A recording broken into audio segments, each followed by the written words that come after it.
I mean, my wife and I would talk maybe once or twice throughout the day. Now we're sitting right next to each other. I'm like, I don't know how this is gonna work.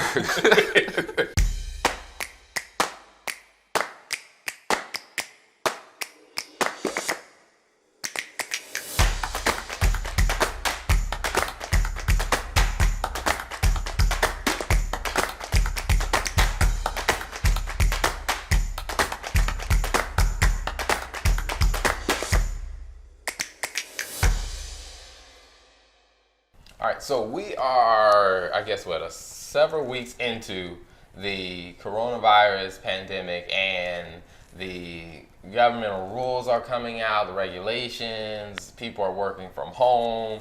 So much of our life is drastically changing. What have you seen?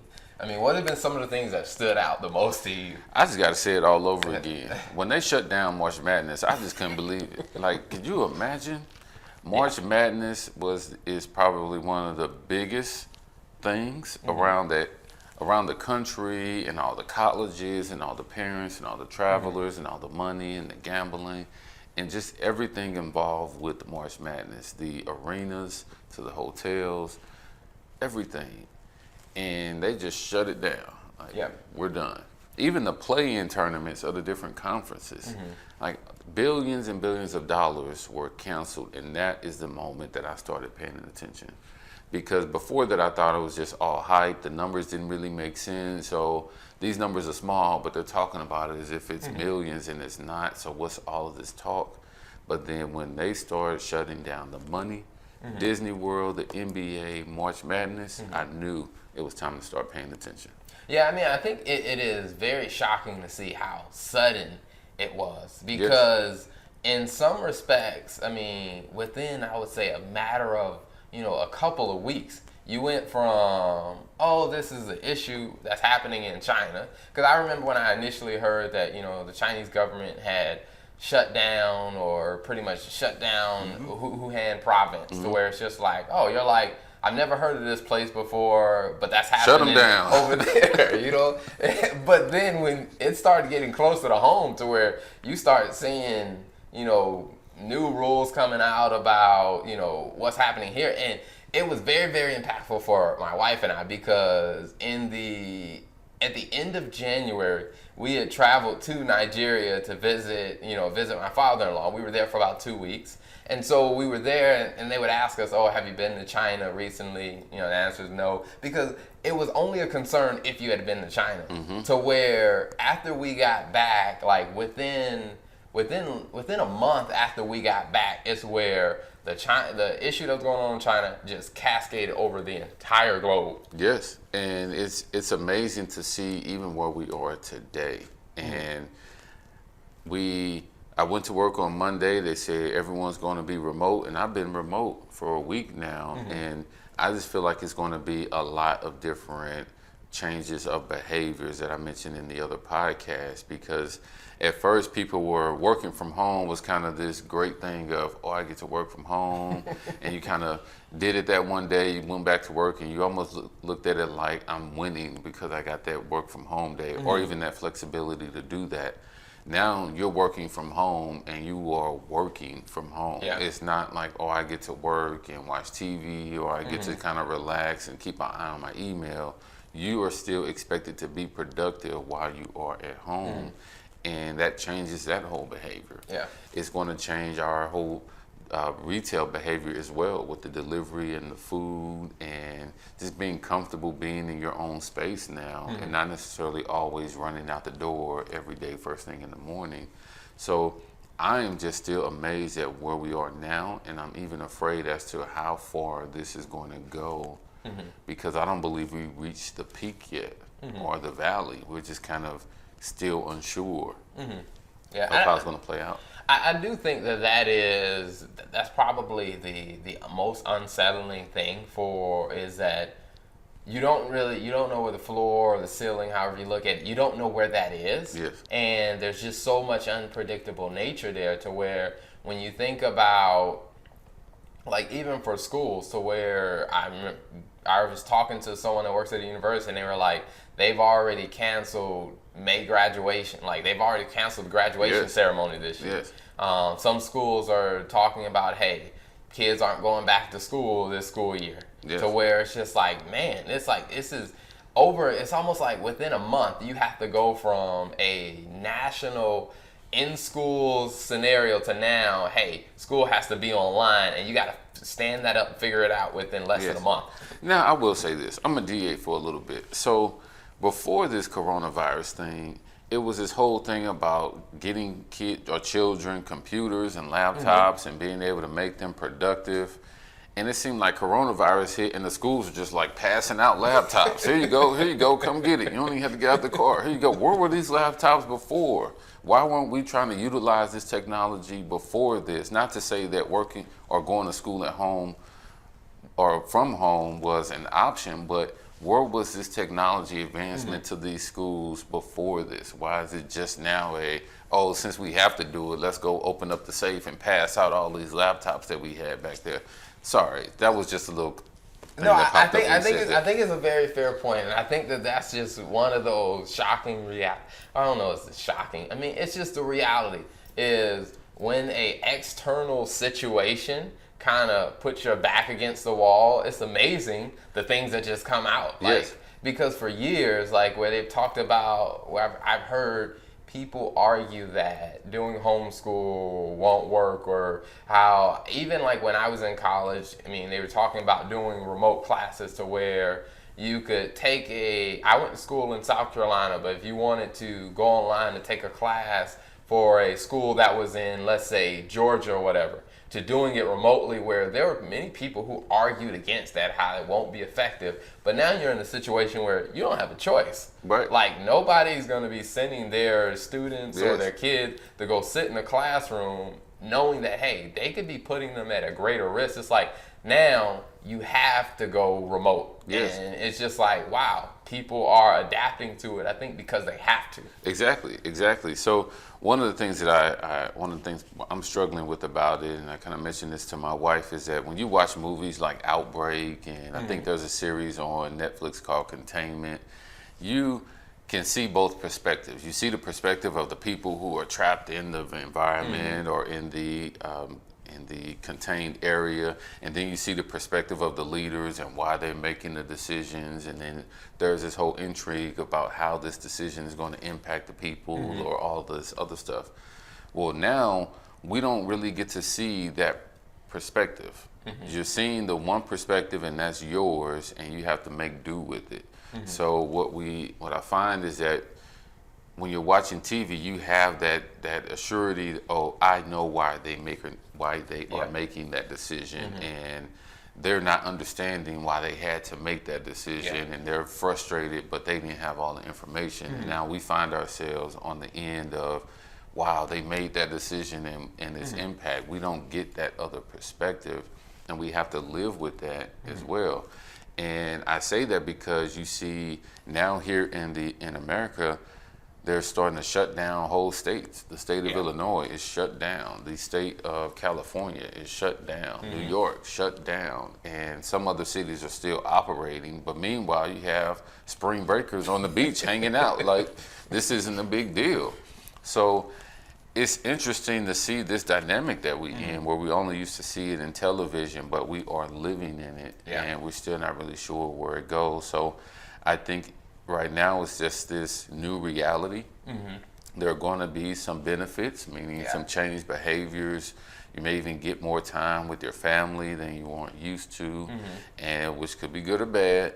And you're going to get a different perspective of being at work in that piece or that workload there. You're going to get a different perspective of working from home, and the productivity there is going to be impacts on businesses. It's going to be impacts on schools, but we just don't kind of know how long this is going to go. I mean, and I think that it definitely brought out some very interesting topics.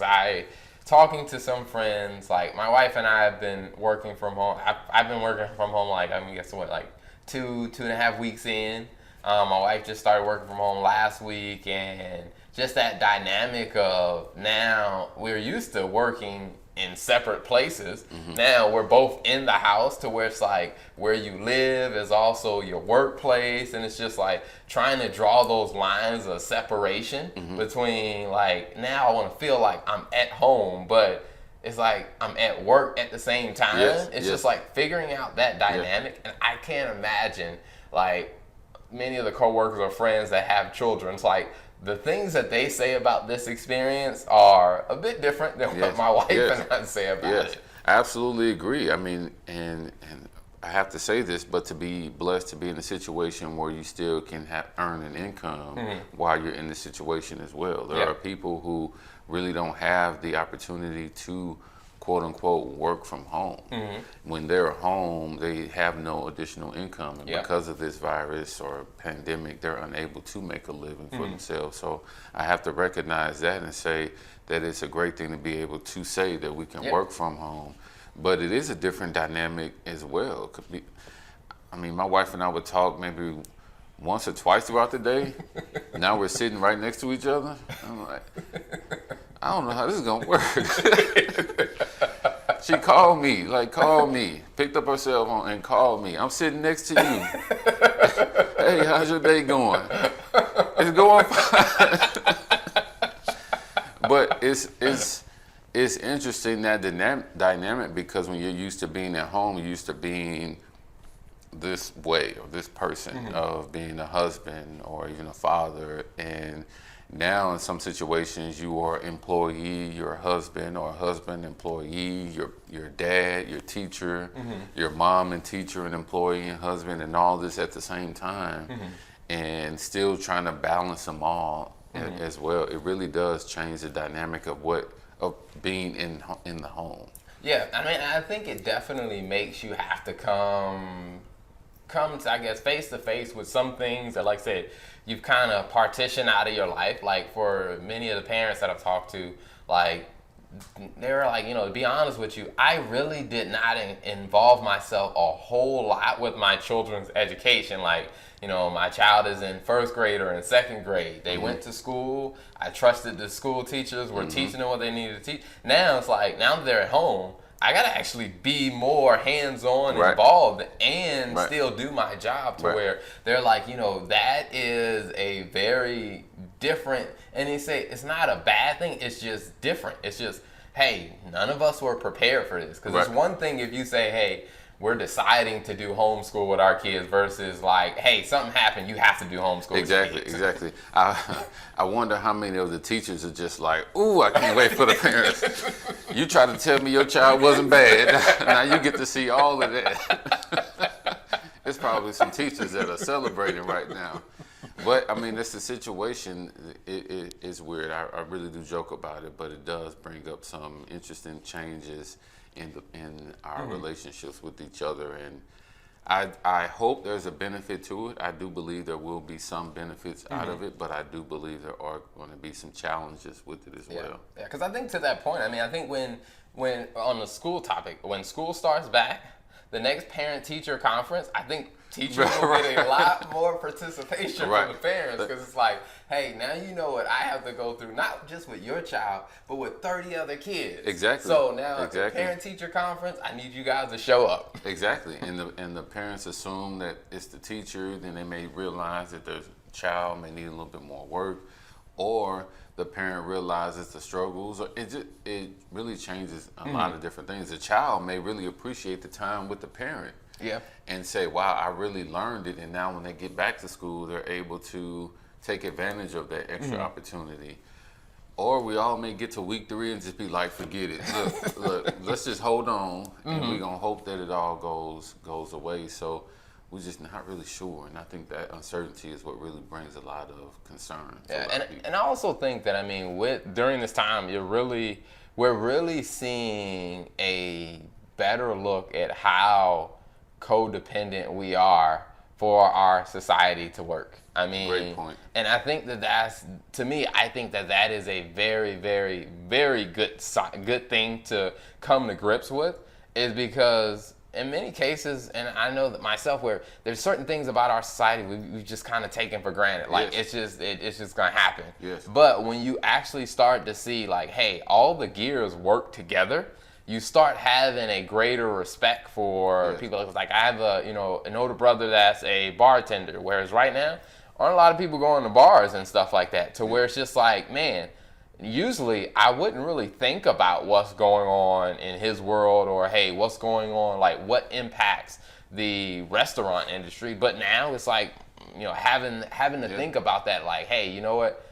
I'm not only thinking about, hey, are me and my wife good? It's just like, hey, we need to call our brother. Hey, is there anything we can do to like step in to help out or whatever? Or even just to call and give some encouragement, because like I said, we are so interdependent. Yes, and I think that is an amazing point, and what this virus and pandemic really highlights as well, is that we are interdependent. You rely that the school systems will be there, so you can drop your child off and you can go to work and be at work and then come home and kind of go through the cycle, and then you rely on having somewhere to go to eat and shop and walk and be and enjoy.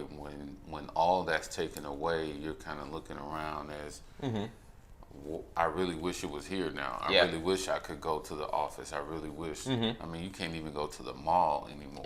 They shut down the mall. So there's really nowhere to go but home, and maybe a walk around the park, or you play golf. You can't play golf. And I think it makes you realize, like, hey, the people that you interact with on a regular basis, like, there are many people that I've heard that complain about their coworkers. Now, I haven't been one of those people. I don't usually complain very much. And I actually like the people that I work with. So I don't complain about my coworkers. I actually like them. But there are some people that I know that do complain about their coworkers. Now that you're at home and you don't see them, it's just like, hey, week 1 was fine.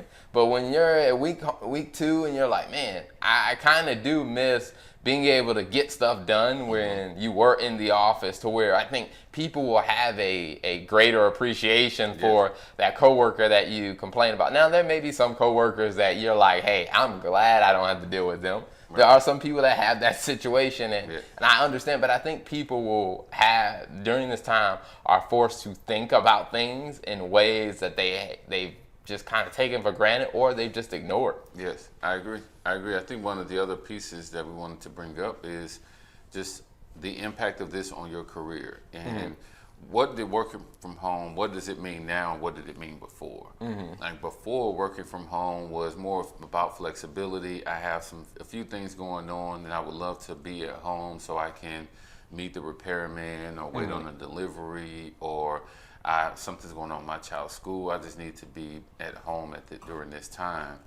But so when you were at work, you were at work. You didn't necessarily have to be productive at work, but you were there. So the assumption was you're being paid for the hours that you were here being present. When you were working from home, especially during this pandemic, you actually have to be productive to show your value while you are at home, because I can't see you. You're not being paid for your time to be here. You're being paid to be productive. And so if I find myself being more productive just out of the pure intent of showing productivity, rather than just being logged in but watching Netflix, or being logged in and doing other things because I am not physically in the office and my job can't see me. So that's one of the other things, is to stay productive in a lot of ways. Document your productivity, things that you're focused on for the day, so that when it comes back, if a question was ever asked about your productivity, here you go, this is what I was working on during this time. This is what my key priorities were. This is what I achieved. And these are some secondary or tertiary items that I was working on. So just a couple of advice tips for this period as well. Well, until next time, hopefully the next time we do this episode, things will start to go back to normal. Hopefully. I mean, but like I said, we do want to know that this is a very serious topic, and we do want people to know that, hey, you're not in this alone. We're all trying to navigate this together, and this is something that we do believe that it won't last forever, but there will be some changes that will be permanent coming out of this. The way we think, the way we act, and the way we approach life in general will be different. And I think just being flexible and being open to whatever that may be when things go back to the new normal, just being open to it. So until next time, it's the Business Talk Library.